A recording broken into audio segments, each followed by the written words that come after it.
Hello friends, very good evening to all. मैं सोनाली सिंह एक बार फिर से आप सभी का स्वागत करती हूँ अपने यूट्यूब चैनल बीएड टॉपर्स पर। तो आप सभी लोगों की डिमांड पर यहाँ पर मैं लेकर आई हूँ आपके लिए इग्नू बीएड एंट्रेंस 2019 का क्वेश्चन पेपर। ठीक है, इससे लेटेस्ट अगर मुझे मिलेगा तो वो भी आपके साथ शेयर करूँगी। आपको ये क्वेश्चन पेपर दिखाने का ये मकसद है कि आपको आइडिया हो जाए कि किस तरीके के क्वेश्चन पूछता है इग्नू अपने एंट्रेंस एग्जाम में। ठीक है, तो बस चैनल पे अगर आप पहली बार आए हैं, चैनल को सब्सक्राइब करके बेल आइकन को प्रेस कर देना। और इसी सीरीज़ में आगे बढ़ते हुए हम इसका जो कंटेंट है वो भी डिस्कस करेंगे। ठीक है, बैक टू बैक आपको चैनल पे वीडियो देखने को मिलेगी, पूरी कंप्लीट क्लासेस होगी। और इससे पहले मैं आपको सारी डिटेल दे चुकी हूँ। इग्नू बीएड एंट्रेंस का एग्ज़ाम कब तक होगा, क्या क्या एलिजिबिलिटी रहती है, फ़ीस क्राइटेरिया क्या होता है, हर एक चीज़ मैंने अपने चैनल पे दे रखी है। चैनल की प्लेलिस्ट में सिंपली आपको जाना है और वहाँ पे वीडियोज़ पर क्लिक करके आपको इन्फॉर्मेशन को प्राप्त करना है। चलिए शुरू करते हैं। और ये है आपका 2019 का क्वेश्चन पेपर जो कि ऑनलाइन मोड में कंडक्ट हुआ था। किस तरीके के क्वेश्चन आएंगे हर एक सब्जेक्ट का मैं दिखाऊंगी, रीड भी करूंगी क्वेश्चंस को। तो देखिए, सबसे पहले ये पेपर हुआ था आपका 27 जुलाई 2019 को। ठीक है, जिसमें कि आपको यहाँ पर इंग्लिश देखने को मिलेगी, इंग्लिश कॉम्प्रिहेंशन और सामान्य हिंदी बोध। ठीक है, पार्ट ए का सेक्शन नंबर 1 है, इसके क्वेश्चन डिस्कस कर लेते हैं। तो चलिए इसको रीड कर लेते हैं। एक पैसेज है, read the following passage carefully, choose the best answer out of the 4 choices given after each question that follows. तो इसको आपको रीड कर लेना है, वीडियो बहुत लेंदी हो जाएगा। ठीक है, इतना कहना चाहूँगी कि पैसेज की जो लैंग्वेज है वो ईजी है, बहुत ज़्यादा डिफ़िकल्ट नहीं रहेगी। ठीक है, इसको आप स्क्रीनशॉट ले सकते हैं। इससे रिलेटेड क्वेश्चंस मैं आपको दिखा देती हूँ। ये देखिए, in this passage the attitude of the speaker toward Donny is primarily one. ठीक है, mournful ugly, unbiased detachment, clear hostility and elated nostalgia। आपको सही आंसर इसमें बताना है। आप इसको रीड कर लेंगे तो एक बार में आप इस क्वेश्चन का आंसर कर पाएंगे। क्वेश्चन का भी स्क्रीनशॉट ले लेना। अगला क्वेश्चन जो पूछा गया है इस पैसेज से वो है, the speaker's attitude towards bowling can best be described as disregard, respect, contempt and indifference. वही बात है, पैसेज को आपको रीड करना है और इस क्वेश्चन का आंसर आपको देना है। ठीक है, in context the tone of the line in your wisdom lord dash hill 364 is the best described as anxious है, इम्पेशंस, रिजाइंड एंड एम्बिवेलेंट। ठीक है, अगला क्वेश्चन देख लेते हैं। The speakers tone in the last 2 sentence is best described as irritated, confused, encouraged and solemn। ठीक है, क्या फीलिंग थी लास्ट की 2 लाइन में स्पीकर की, वो आपको बताना है।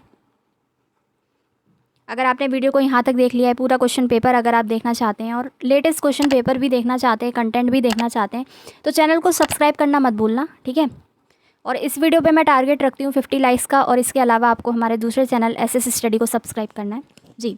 तो अगला क्वेश्चन है इसी पैसेज का, इन the sentence in your wisdom lord dash the word bright most nearly means. ठीक है, जो सबसे नज़दीकी मीनिंग हो इसका, द वर्ड ब्राइट का, ब्राइट जो वर्ड है इसका जो सबसे नज़दीकी मीनिंग यानी कि जो सिमिलर मीनिंग होगा वो क्या होगा, इंटेलिजेंट, लाइट, विविड या फिर डेजलिंग। जो सही है वो आपको चुनना है और इसमें लिखना है, लेकिन इसके लिए आपको पैसेज को ज़रूर से रीड करना है। नेक्स्ट क्वेश्चन देख लेते हैं। In context in the last but 1 sentence bosom most nearly means. ठीक है, इसका मीनिंग क्या होगा वो आपको बताना है, चेस्ट, कंफर्ट, वाटर या फिर फॉर्म। ओके, देखिए क्वेश्चन देखने से ही आपको समझ में आ गया। सेंटेंसेस जो होंगे इसके सरल होंगे, आसान होंगे, ईजी होंगे, इतने डिफ़िकल्ट नहीं है। ठीक है, आगे देखते हैं। In the sentence in your wisdom lord the reference of केशनन Langdo and Hill 364 suggested Donny died in the war. Donny has been buried at Hill 364. The speaker lost friend at these places also. The speaker misses these places. जो सही उत्तर है आप चुन के लिखिएगा। ठीक है, अगला देखेंगे। इन the sentence he was a man who loved the outdoors. ठीक है, डॉनी की बात हो रही है यहाँ पर।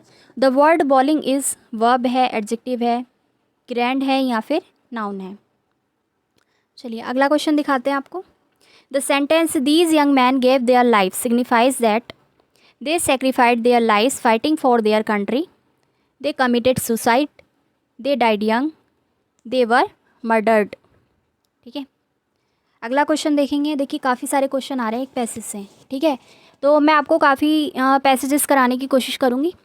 प्रीवियस ईयर के जितने भी अलग अलग, मतलब यहाँ पे तो बस मैं जस्ट आपको एक व्यू दे रही हूँ, ओवरव्यू दे रही हूँ कि किस तरीके के क्वेश्चन आते हैं। इन क्वेश्चन को सॉल्व हम अलग से करेंगे, पैसेज की वीडियोस में आपको अलग से प्रोवाइड कराऊंगी, ठीक है। हिंदी ग्रामर की अलग से करा दूंगी, रीजनिंग की अलग कराऊंगी, बस आपको हमारे साथ जुड़े रहना है। चलिए, the first sentence of the passage, Donny was a good bowler and a good man, is a simple sentence है, कॉम्प्लेक्स सेंटेंस है, कंपाउंड सेंटेंस है, या फिर कॉम्प्लेक्स कंपाउंड सेंटेंस है। ग्रामर भी आपको कराएंगे, ठीक है। और इसके अलावा आपको बता दूं, मेरे दूसरे चैनल एसएस स्टडी पर आपको इंग्लिश ग्रामर से रिलेटेड काफ़ी सारी वीडियोस मिल जाएगी, एसएस स्टडी पर, लिंक डिस्क्रिप्शन में है।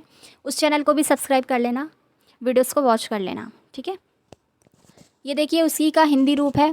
पैसेज को मैं ज़्यादा रीड नहीं करूँगी, इसमें आपको यही करना है, पैसेज को ध्यान से पढ़ना है और इन क्वेश्चन के उत्तर देने हैं। क्वेश्चन को रीड करेंगे फटाफट। उपयुक्त अनुच्छेद में डोनी के प्रति वक्ता की अभिवृत्ति मुख्यतः क्या है, ठीक है, कैसी है? दुखी सहचर्यता की है, पक्षपात रहित विच्छेद की, स्पष्ट द्वेष की, या फिर विद्वेष की, या फिर गर्वित विरह की। अगला क्वेश्चन, वक्ता की गेंदबाजी के प्रति अभिवृत को बेहतर रूप से परिभाषित करता है? अनादर, श्रद्धा, अवज्ञा, या फिर उदासीन। आगे देखें।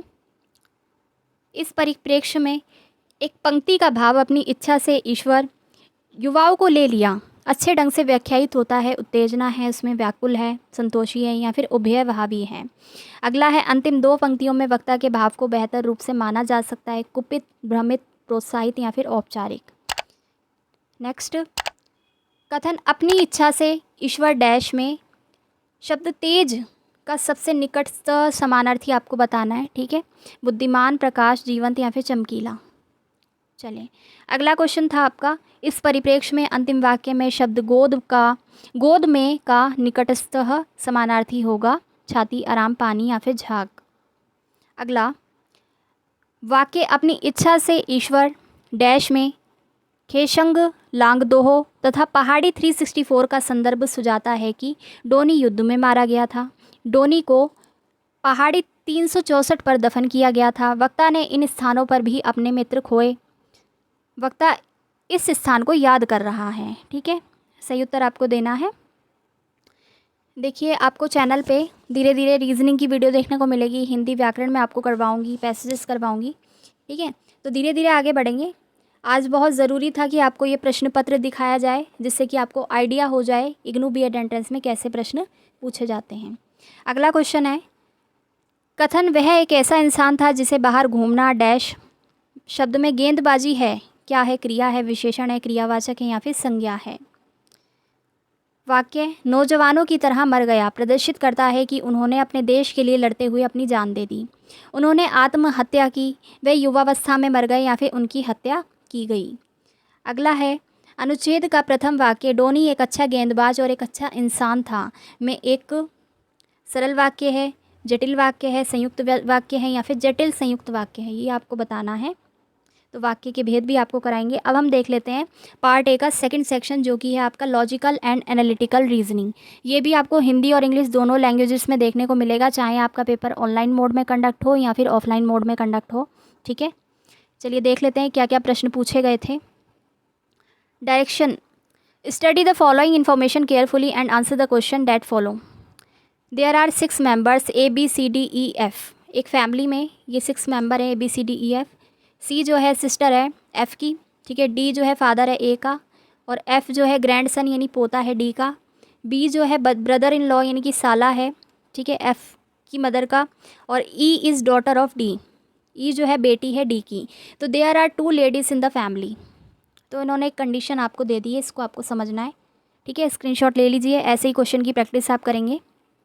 डायरेक्शन में ब्लड रिलेशन में आएगा ये क्वेश्चन। चलिए, क्वेश्चन है who is mother of F CEAB। उत्तर आपको देना है।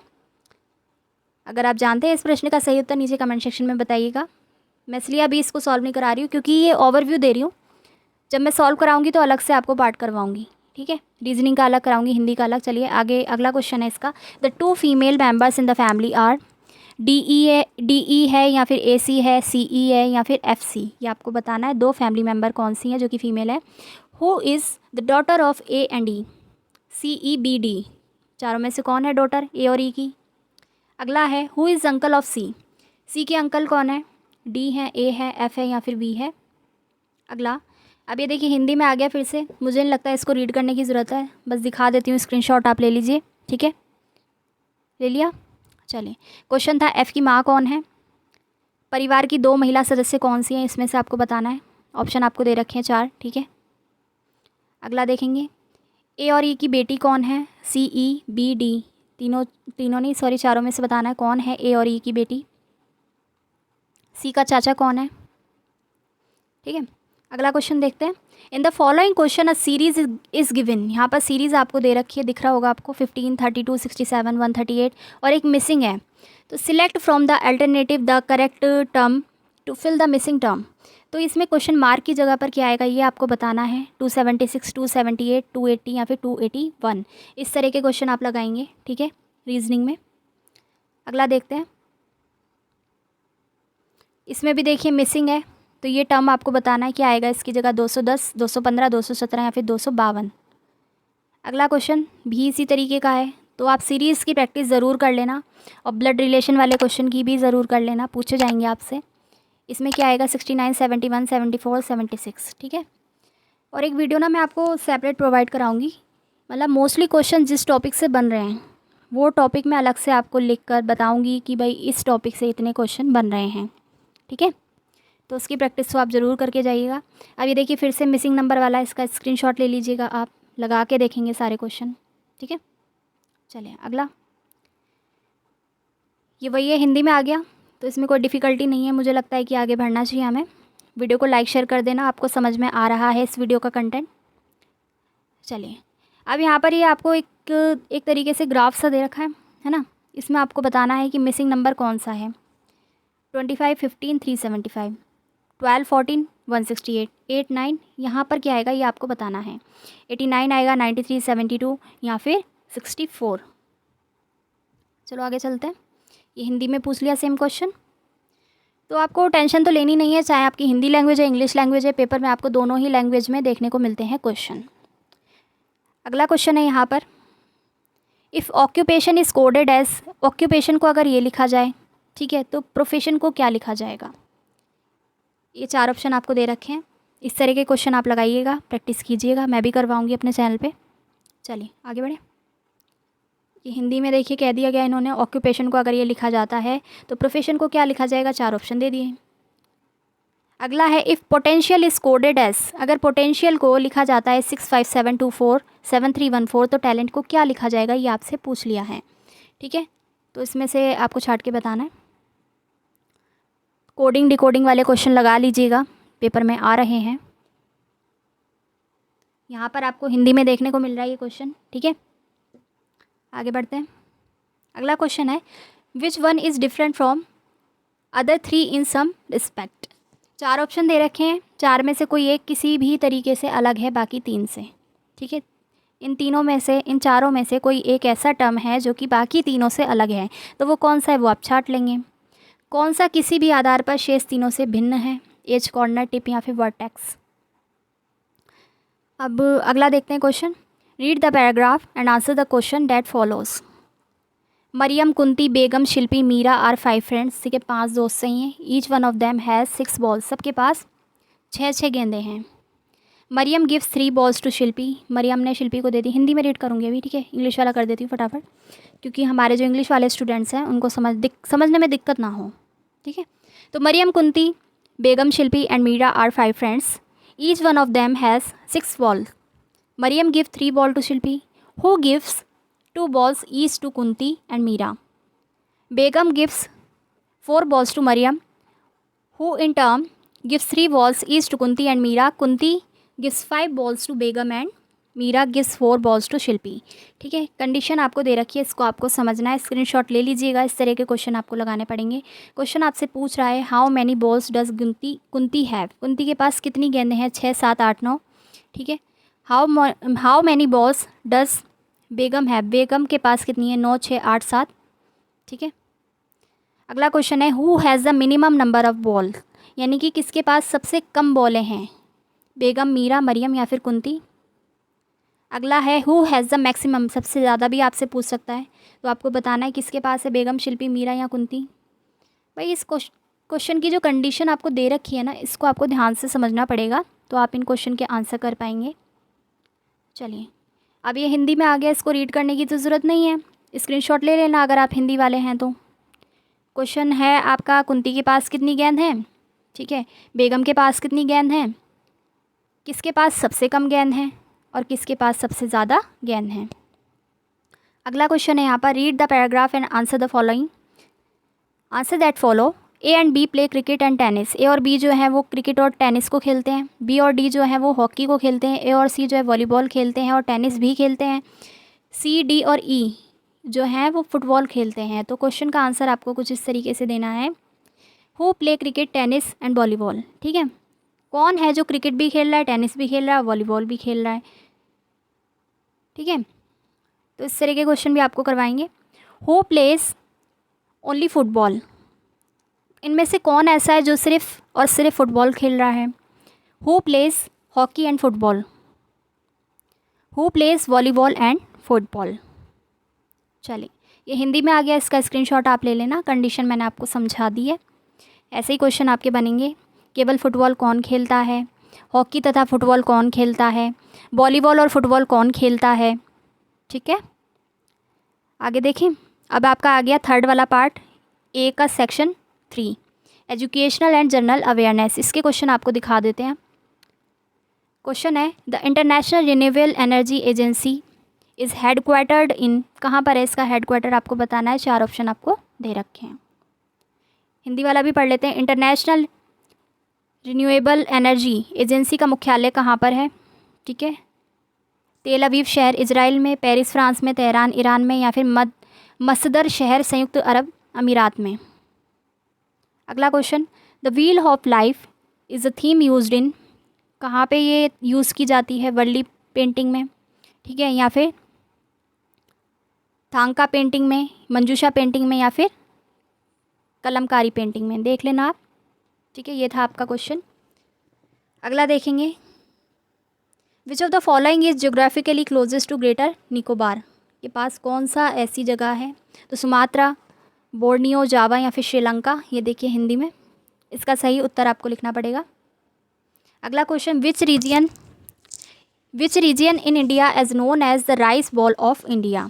ठीक है, चावल का कटोरा किसे कहा जाता है? ऑप्शंस हैं, नॉर्थ ईस्ट रीजन को, केरला एंड तमिलनाडु को, इंडो जेनेटिक प्लेन को, या फिर कृष्णा गोदावरी डेल्टा रीजन को। हिंदी में देख लेंगे इसे। अगला question, which of the following book was written by Swami Dayanand Saraswati ji ने कौन सी किताब लिखी थी? हिंदी में देख लीजिए वाला। ठीक है, चलिए आगे बढ़ते हैं फटाफट। वीरेंद्र दंगवाल वॉज अवॉर्डेड साहित्य academy award for his book. तो इसमें आपको सिंपली बताना है साहित्य अकेडमी अवार्ड जिनको मिला था वीरेंद्र दंगवाल को, इनकी बुक कौन सी थी? साहितल, इसी दुनिया में, दुष्चक्र में शिष्टा। हिंदी में देख लेते हैं यहाँ पे, साहिताल, इसी दुनिया में, दुष्चक्र में शिष्टा और कल की बात। तो इनकी बुक को आप याद रख लेना। ठीक है, मतलब राइटर की बुक भी आपसे पूछी जाएगी। लिटरेचर की जो कुछ फेमस लिटरेचर हैं उनको पढ़ लेना, किसने लिखा है। चलिए अगला क्वेश्चन है आपका, NCF was formulated bye NCERT कब बना था? सभी को पता है 2005 में बना था। ये हिंदी वर्जन है इस क्वेश्चन का। अगला क्वेश्चन है, which of the following is a multi level global campaign to spread awareness about importance of girls education. ठीक है, ऑप्शंस आपको दे रखे हैं, हिंदी में है। बालिकाओं की शिक्षा के महत्व के प्रति जागरूकता फैलाने के लिए एक बहुस्तरीय वैश्विक अभियान निम्न में से कौन सा है? गर्ल्स राइजिंग है, हमारे जीवन का सबसे महत्वपूर्ण भाग बालिका है, या फिर ये देखिए save girls, educate girls, education for girls. जो सही ऑप्शन है वो आपको चुनना है। नेक्स्ट क्वेश्चन है यहाँ पर, the coalition years 1996 to 2012 is a book written by, किसने लिखी थी ये किताब? यशवंत सिन्हा ने, P चिदम्बरम ने, प्रणब मुखर्जी ने, या फिर सीताराम येचुरी ने। ठीक है, ये देखिए हिंदी में। अगला क्वेश्चन देखेंगे फटाफट। Recently government of India launched ऊर्जा गंगा प्रोजेक्ट। तो अभी बेसिकली आपको क्या करना है, ये 2019 के प्रोजेक्ट हैं या उससे पहले आए हुए प्रोजेक्ट हैं। तो जो रिसेंटली पॉलिसीज़ आ रही हैं, जितने भी प्रोजेक्ट आ रहे हैं गवर्नमेंट के, उनको आप पढ़ लीजिएगा, मैं करवा दूँगी मेरे चैनल पे। ठीक है, तो गवर्नमेंट ऑफ इंडिया लॉन्च्ड ऊर्जा गंगा प्रोजेक्ट, तो वो किससे रिलेटेड था ये आपको बताना है। 4 ऑप्शन आपको दे रखे हैं। ये हिंदी में देख लीजिए। चलिए अगला question, lord Macaulay was associated with, lord Macaulay किससे रिलेटेड थे? Introduction of English as a medium of construction, instructions, reforms in army, abolition of sati और लीगल कॉडिफिक्शन। तो इसका आंसर तो आपको पता ही होगा, ए ही इसका आंसर है। अगला देखेंगे, NPE was adopted by parliament in the year, national policy of education कब आई? 1986 में आई थी। अगला देखेंगे, हिंदी में है ये, ठीक है। अगला क्वेश्चन है the major objective of Hunter Commission, मतलब सारे कमीशन आप कर लेना, मैंने अपने दूसरे चैनल एसएस स्टडी पर एक वीडियो अपलोड की है जिसमें काफ़ी सारे इंपॉर्टेंट कमीशन यही वाले करवा रखे हैं, कब आए, इनके पर्पसेस क्या थे, लिंक डिस्क्रिप्शन में दे दिया आपको, ठीक है, उसको ज़रूर देख लेना। और बस आपको हमारे साथ जुड़े रहना है, डेफिनेटली आप अच्छा स्कोर कर पाएंगे। मैं पूरी आपकी हेल्प करने की शुरुआत कर चुकी हूँ शुरू से लेकर, ठीक है, स्टार्टिंग से मैंने स्टार्ट किया है, पूरा आपको क्राइटेरिया समझाया किस तरीके से आपका पेपर आएगा और एलिजिबिलिटी क्या है, फ़ीस क्या है। उसके बाद कल आपको एक मेरे चैनल पे वीडियो मिली है, ठीक है, कंप्लीट सिलेबस की। अब हम देख रहे हैं क्वेश्चन पेपर्स, उसके बाद हम करेंगे कंटेंट। तो अगला क्वेश्चन आपका ये था, हंटर कमीशन के बारे में आपको पता होना चाहिए, इसका मेन ऑब्जेक्टिव क्या था। ये देखिए, हंटर आयोग का जो उद्देश्य था वो आपको बताना है। प्राथमिक शिक्षा की स्थिति का आकलन एवं सुधार सुझाना, पुलिस सुधार सुझाना, भारत में क्रांतिकारी आंदोलनों की जांच करना, भारतीय साहित्य का अंग्रेजी में अनुवाद। अगला क्वेश्चन है, article 51K of the constitution deal with, ठीक है, 51K आपको पता होना चाहिए क्या है, फंडामेंटल राइट है, फंडामेंटल ड्यूटीज़ है, गर्ल्स एजुकेशन है या फिर वुमेन एजुकेशन से रिलेटेड है। ये हिंदी में देख लीजिए, मूल अधिकार है, मूल कर्तव्यों से संबंधित है, बालिका की शिक्षा या महिला की शिक्षा की बात करता है। अगला question, which of the following acts was described by Jawaharlal Nehru as charter of slavery, ठीक है, ये कौन सा एक्ट था? रेगुलेटिंग एक्ट था 1773 का, पिट्स इंडिया एक्ट था 1784 का, गवर्नमेंट ऑफ इंडिया एक्ट था 1919 का, गवर्नमेंट ऑफ इंडियन एक्ट था 1935 का। ये आपको बताना है, हिंदी में आप इसको यहाँ से रीड कर लेना। वीडियो को यहाँ तक देख लिया है, क्वेश्चन आपको समझ में आ रहे हैं किस तरीके के पूछे जा रहे हैं, तो लाइक शेयर करते रहिएगा।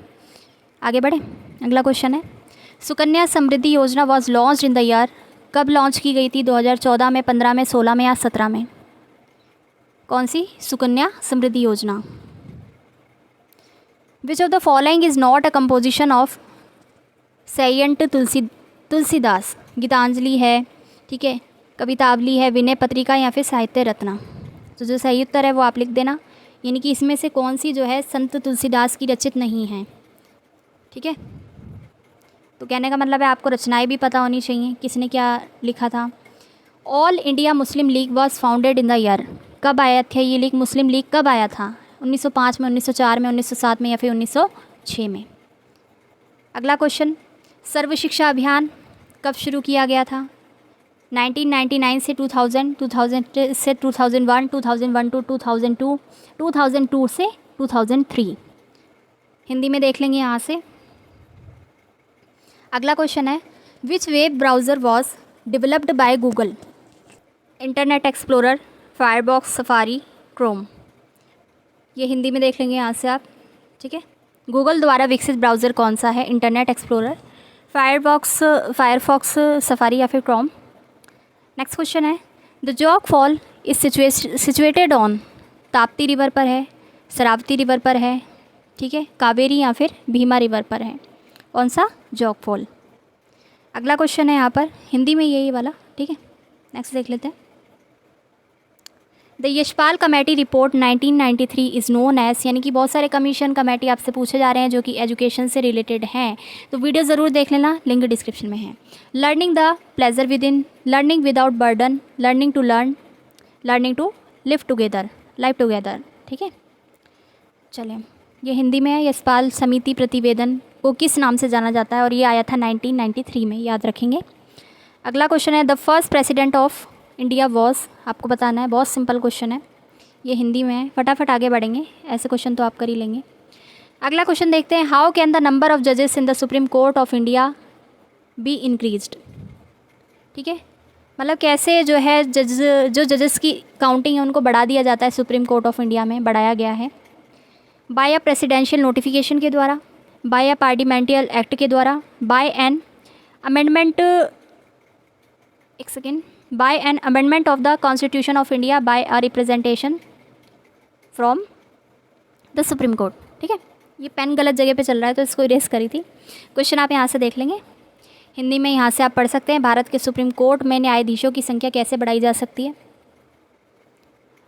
Who has been awarded Jnanpith award for the year 2016 का ज्ञानपीठ पुरस्कार किसको मिला। तो आपको इनको पढ़ने की ज़रूरत नहीं है, जो लेटेस्ट वाले पुरस्कार हैं उनकी वीडियो मैं अलग से आपको अपने चैनल पे दिखाऊंगी। ठीक है, वर्ष 2016 का ज्ञानपीठ पुरस्कार किसे दिया गया, वही आ गया। अब आते हैं पार्ट नंबर ए के 4th सेक्शन पे, जो कि आपका teaching learning and the school.